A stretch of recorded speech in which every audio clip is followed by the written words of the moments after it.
네, 안녕하십니까.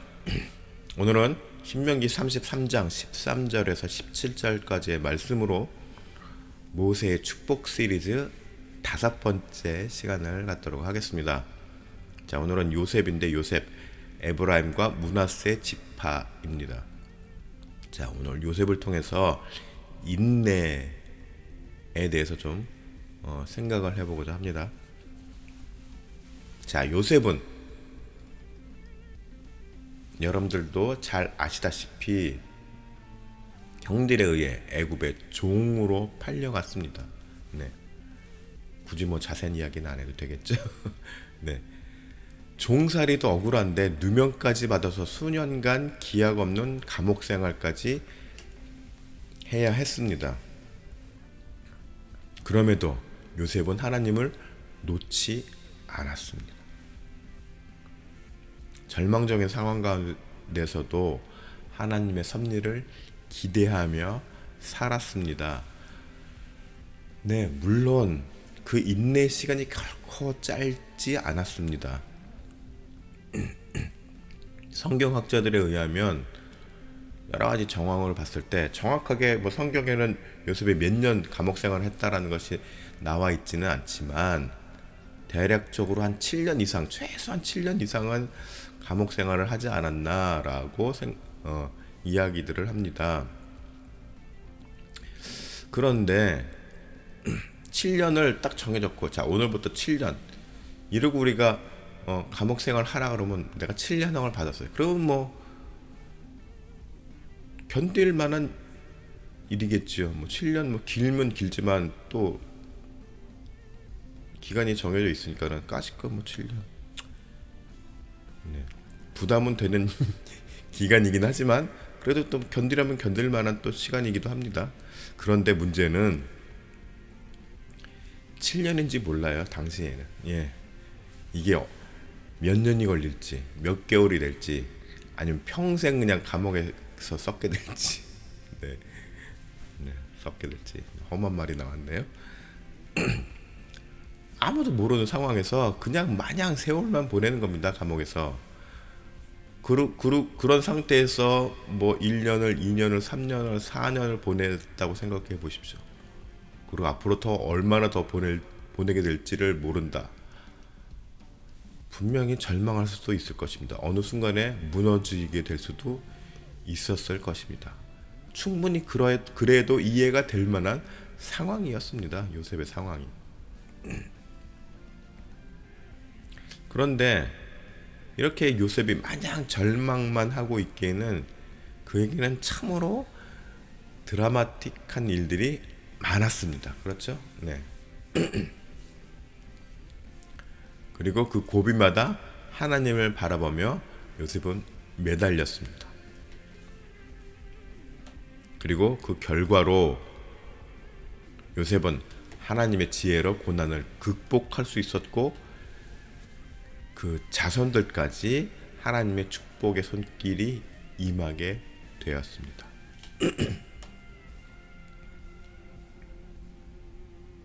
자, 창세기 49장 22절을 보면은 야곱이 이미 요셉의 자손들인 에브라임과 므낫세에게 축복하는 것을 볼 수 있었습니다. 자, 22절 보면은 요셉은 무성한 가지 곧 샘 곁에 무성한 가지라. 그 가지가 담을 넘었도다.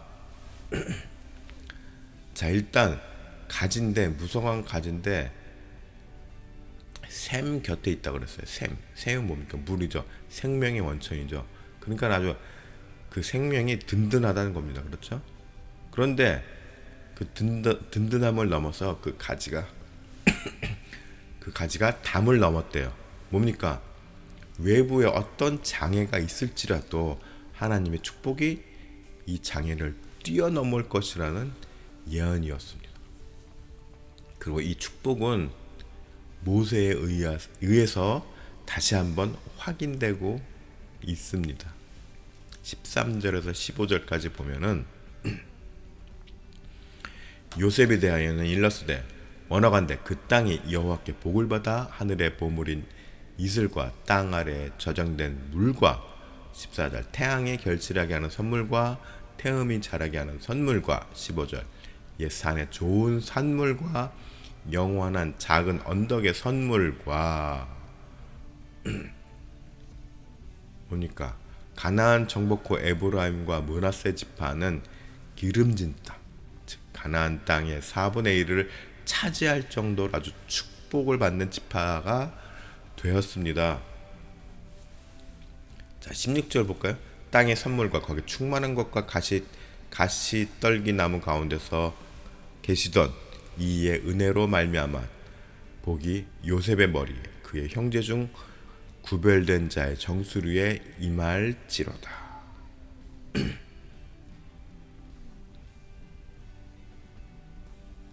네, 요셉은 11번째 아들이었죠. 지난주에 우리가 막내 이야기를 했고 그 바로 위 형이 요셉이지 않습니까? 그러니까 요셉도 사실은 꼬꼬마애였어요. 형제들 가운데서는. 네. 그런데 요셉은 그가 애굽생을 통해서 그 겪은 일들을 통해서 성장해 나갔고 또 하나님의 쓰임을 받는 하나님의 커다란 역사의 섭리 가운데서 쓰임을 받는 존재가 되었습니다. 그리고 그의 삶을 통해 그 자손들에게까지도 영향을 미치게 된 것입니다. 자, 오늘 우리들 각자의 삶은 나 하나만의 인생으로 끝나지 않습니다. 크건 작건 간에 가족들에게도 영향을 주고 주변인들에게도 영향을 주게 됩니다. 크던 작던. 네. 또한 자기 자신도 다른 가족이나 주변인들을 통해서 영향을 받기도 합니다. 자, 그렇기 때문에 우리들은 각자의 삶에 대해서 좀 더 깊고 신중한 생각과 선택을 해야 할 순간도 오는 것입니다. 모든 것을 다 내려놓고 그냥 포기하고 막 살고 싶어도 가족들이 있기 때문에 그러지 못하는 거죠. 네. 겹겹이 여러 장애물들이 있고 험난한 가운데 살아야 되는 삶이 뻔히 보이는 가운데서도 삶을 놓지 못하고 그것을 하나씩 헤쳐가면서 힘들지만 갈 수밖에 없는 그런 상황도 옵니다. 왜요?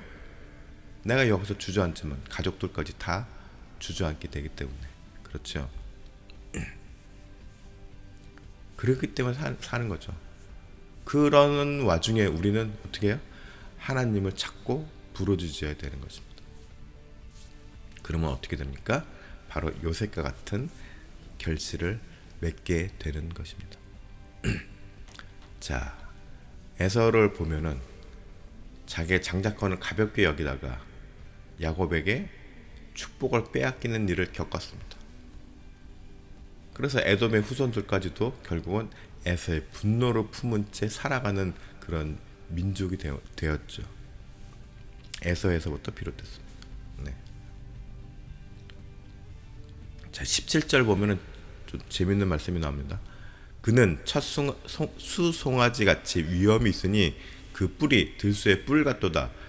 이것으로 민족들을 받아 땅 끝까지 이르리니 곧 에브라임의 자손은 만만이요 므낫세의 자손은 천천히로다. 자, 이거 보십시오. 재밌는 이제 문장이 나왔습니다. 므낫세가 형이에요. 에브라임의 동생이고. 그런데 므낫세는 천천히고 에브라임은 만만이라고 합니다. 자, 요셉의 장자인 므낫세보다 둘째인 에브라임이 더 큰 축복을 받을 것을 보게 됩니다.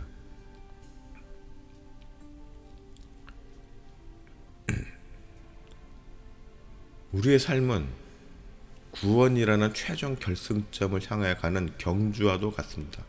네, 사도 바울도 그렇게 얘기했죠. 경주라고 이야기를 했죠. 그런데 이 경주는 100m 단거리 단거리 경주가 아니죠. 네. 마라톤과도 같다고 합니다. 네. 그렇죠. 우리가 많이 그렇게 이야기를 하죠. 우리의 인생은 마라톤과도 같습니다. 네. 그렇기 때문에 여러 사람들과 함께 달릴 때는 서로 견제도 하고 막 이렇습니다. 그런데 또 때로는 같이 호흡을 맞추면서 달리기도 합니다. 네. 더 나은 기록을 위해서.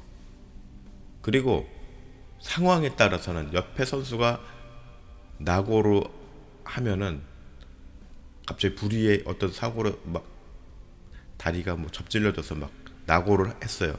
그러면 우리가 올림픽이나 이런 다큐 같은 거 보면은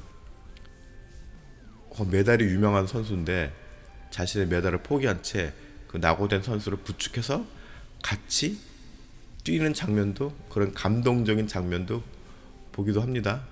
완주를 하는 거죠. 끝까지. 네.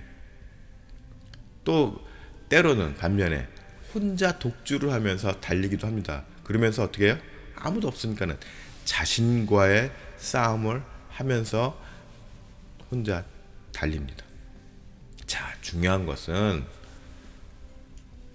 이런 어떤 모양이든지 내가 경주를 하는 모습을 바라보는 누가 계시다고요? 네, 하나님이 계시고 또 그 하나님께서 내가 완주하기를 바라는 응원이 있음을 우리는 잊지 말아야 한다는 것입니다.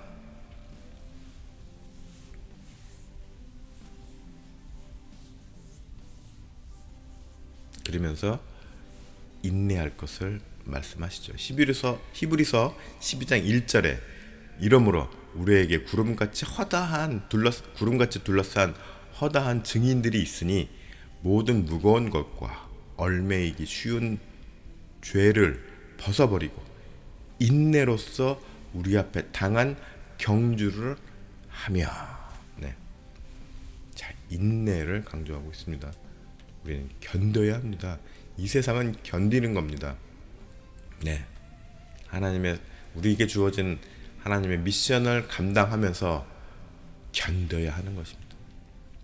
설령 내가 기량이 뛰어나지 못해서, 네, 내가 많이 부족해서 뭐 등산에 들지는 못할지언정, 그래서 금메달, 은메달, 동메달은 받지 못할지언정 최소한 어떻게 해요? 완주는 해야 된다는 이야기입니다. 그래서 완주상은 받아야 할 건 아닙니까? 완주했다는 그 증서는 받아야 되죠. 그게 뭡니까? 구원이죠. 네. 완주했다는 증서는 받아야 되겠죠. 네. 그리고 또 초반에 조금 앞서 나간 데서 뭐 여유 부릴 일도 아닙니다. 그렇죠. 왜요? 중간에 또 무슨 일을 당할지 모르잖아요. 마라톤이라는 것이. 네.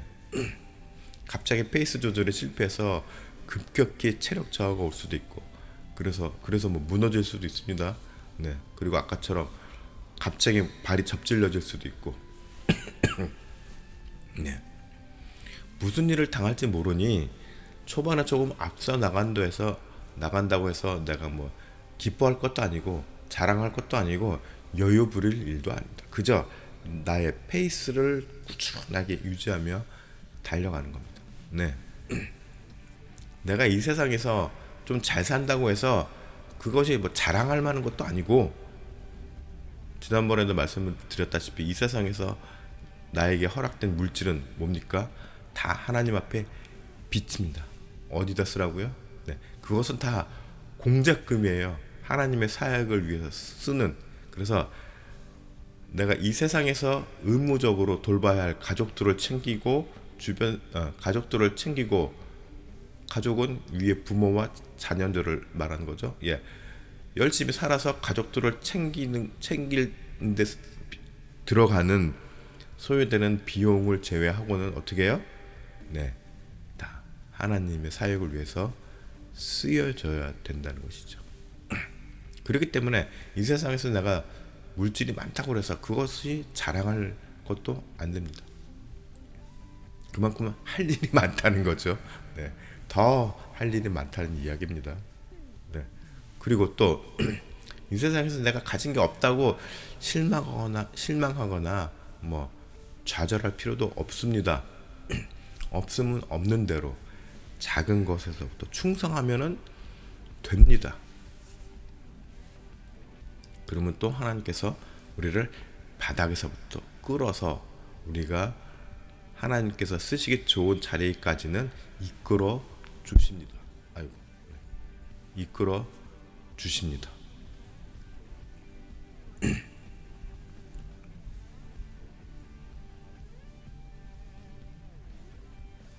그러니 우리가 이 긴 마라톤을 우리의 인생을 달려나갈 때 언제 끝날지 모르지만은 인내로서 우리가 견뎌내야 할 부분은 견뎌내고 이겨내야 할 부분은 이겨내고 또 같은 말이기는 합니다만 예, 참을 만할 때에는 또 참아야 됩니다. 그것이 끝도 없이 또 기약도 없어 보일지라도 견뎌야 한다는 것입니다. 왜 그럴까요? 자, 우리의 인내에 대한 결과, 우리 인내에 대한 그 결실은 유한한 이 세상에서 누릴 만한 것이 아니기 때문입니다. 우리가 인내를 해서 어떤 결실을 얻잖아요. 그것을 우리가 나중에 누리게 됩니다. 그런데 이 세상에서 그걸 누리고자 원해요. 그런데 그 인내에 대한 결실이 한 80에 이루어졌어요. 그러면 그 누릴 시간이 없잖아요. 네.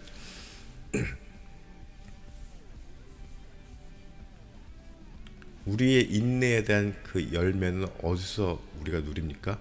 우리가 영원히 살 곳에서 누리는 것입니다. 네.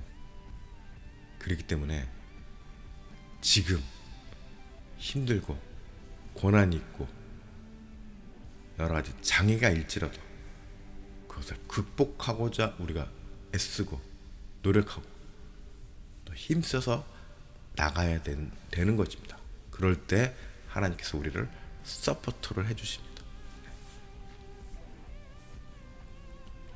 여러분 모두 하늘을 바라보고 소망을 놓지 않으며 끝까지 완주하는, 완주가 중요합니다.